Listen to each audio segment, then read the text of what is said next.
Hey, Canucks fans, a few quick hits for you today on this late Wednesday afternoon. First and foremost, thank you to everyone who joined me for my live stream last night. We were able to raise some good money for the late Raymond Zawada and his family. So I've already made that donation on behalf of the entire Clay's Canucks commentary community. So thank you for that.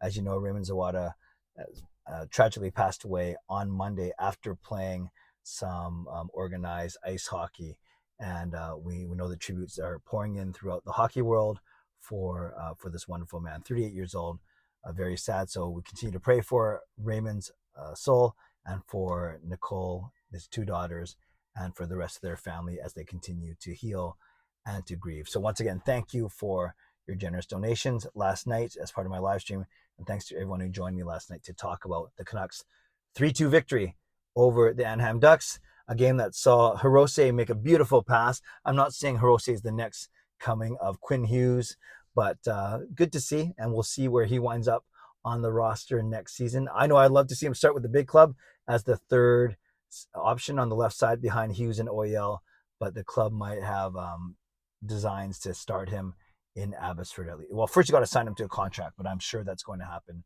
given that he's a restricted free agent at the end of the season with no bargaining power, no rights at all. So that should be a no-brainer. Elias Pettersson, 2 assists last night to get over the 100-point mark. So he's at 101 points. I think he's at 10th overall in league scoring. And when you look at the guys that are in the top 10, and guys like obviously McDavid and Draisaitl, Nugent Hopkins, Rantanen, McKinnon, Jason Robertson, Kachuk, Eric Carlson, and I'm sure I missed a couple right there, to be mentioned in the same, Nikita Kucherov, to be mentioned in the same breath as those players as one of the top 10 scorers in the entire league. He's definitely one of the top 5 centers. I think he's established himself in the entire NHL as well. Really, really great to see for PD. He's still underrated kind of throughout the entire NHL. We know how much we love him here in Vancouver. Whether he's the next captain or whether it's Quinn Hughes, it doesn't take away from how great Elias Pettersson is. And even though he's got 101 points and maybe gets a couple more tomorrow to end off the season, winds up with 102, 103, even 104, I still think we haven't seen PD at his prime. He missed a couple games, so it's not like he missed a bunch of games. So 101 points in 79 or 80 games, 79 games is pretty impressive. But I still think he can do even better. Because remember, this team was pretty bad this year. So imagine a team that's more consistent, winning more games, being more dangerous, drawing more penalties, getting more power play opportunities.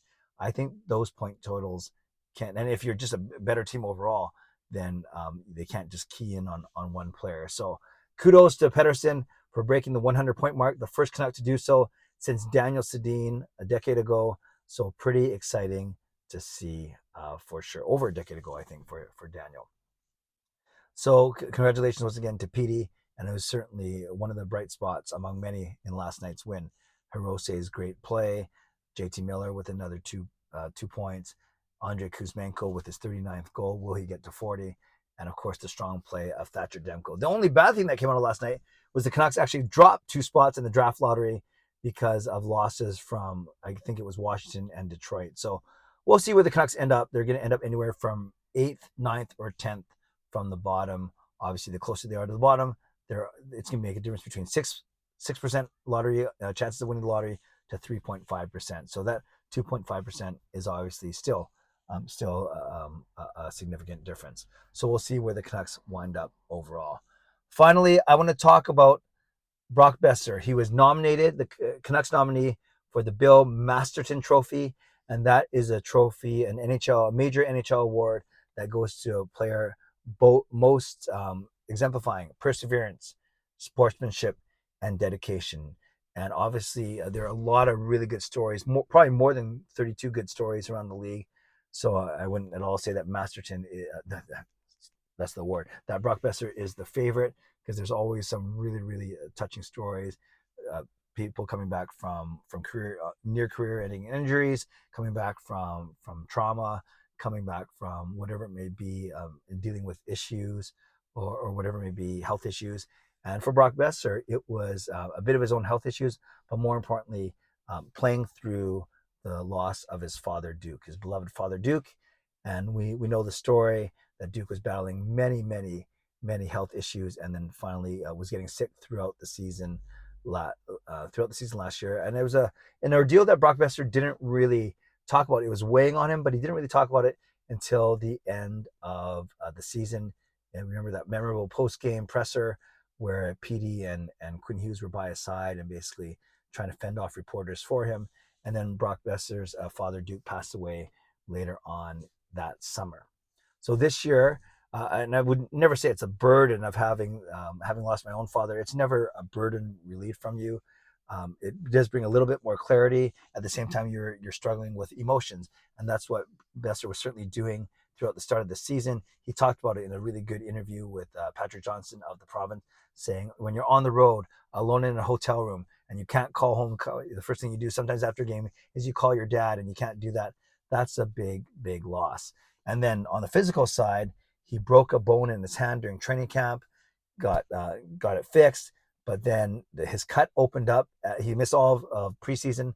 Then he comes back for the first game of the year, and then in the first few games, the cut opens up, and then he's back on the shelf for a little bit. So he's missed 7 games, but he still has 55 points in those 73 games. So he's got 18 goals, 37 assists for 55 points in those 73 games. So I guess he's missed 9, not 7, excuse me. He's missed 9 games for the Canucks this season.